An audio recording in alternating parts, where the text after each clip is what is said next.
Ahmedabad test లో Bharat bumper victory కొట్టింది. బలహీనమైన వెస్టిండీస్ జట్టుపై ఇన్నింగ్స్ 140 రన్స్ తేడాతో విజయం సాధించింది. బ్యాటింగ్ లో సెంచరీ కొట్టిన రవీంద్ర జడేజా బౌలర్ గా 4 వికెట్లు తీశాడు. సిరాజ్ 3, కుల్దీప్ 2, సుందర్ 1 వికెట్ తీశారు.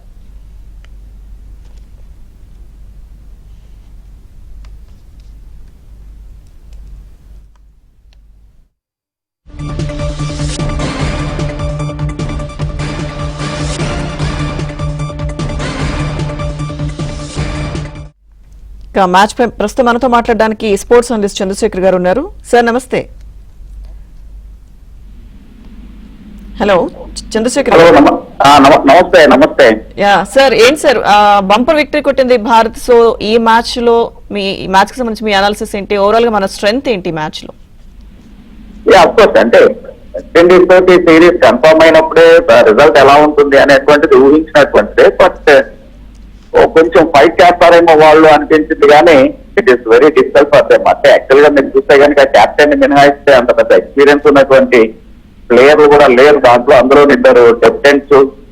సో ఇది ఊహించినటువంటి విక్టరీనే, కానీ సెకండ్ ఇన్నింగ్స్ వాళ్ళు కొంచెం ఫైట్ బ్యాక్ చేస్తారేమో అనిపించింది. It is very difficult.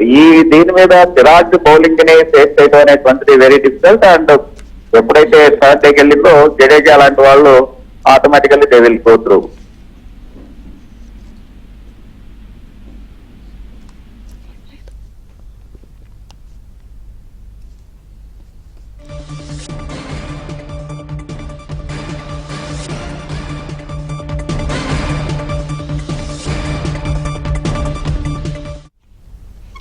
Ahmedabad test లో భారత్ బంపర్ విక్టరీ కొట్టింది. బలహీనమైన వెస్టిండీస్ జట్టుపై ఇన్నింగ్స్ 140 రన్స్ తేడాతో విజయం సాధించింది. ఇక బ్యాటింగ్ లో సెంచరీ కొట్టిన రవీంద్ర జడేజా బౌలర్ గా 4 వికెట్లు తీశాడు. సిరాజ్ 3, కుల్దీప్ 2, సుందర్ 1 వికెట్ తీశారు.